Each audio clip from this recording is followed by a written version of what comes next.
Assalamualaikum warahmatullahi wabarakatuh. Kali ini kami akan melakukan observasi di Pasar Mawar, yang mana Pasar Mawar ini telah berdiri dari sejak tahun 1970-an. Kisah para pedagang yang sudah berjualan sejak era 70-an diabadikan dalam berbagai liputan media lokal.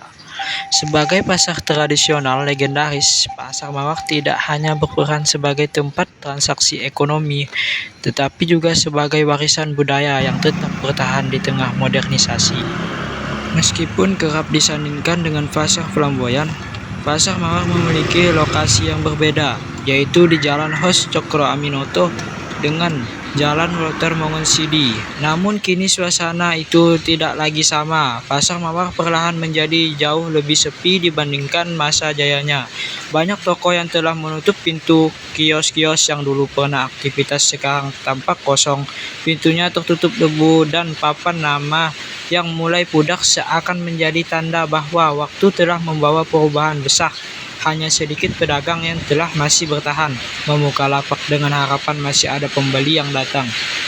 Perubahan zaman, persaingan dengan pasar modern, dan menurunnya jumlah pengunjung membuat Pasar Mawar tidak lagi sehidup dulu.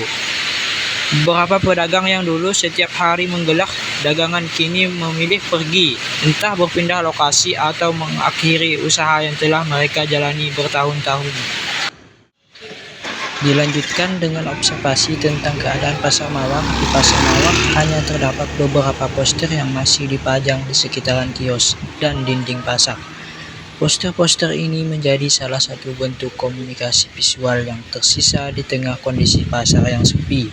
Dan hasil observasi poster-poster tersebut terdiri dari beberapa jenis. Di antaranya adalah poster monolingual berbahasa Indonesia.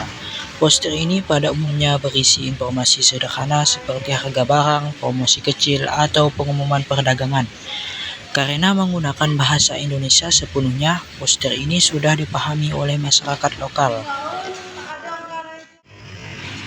Kemudian dilanjutkan dengan poster monolingual berbahasa Inggris. Beberapa toko yang pernah menjual produk impor atau menggunakan papan pajangan berbahasa Inggris, meski kini banyak tokonya telah tutup, papan pajangan ini masih tertempel sebagai sisa dari aktivitas perdagangan yang lebih beragam.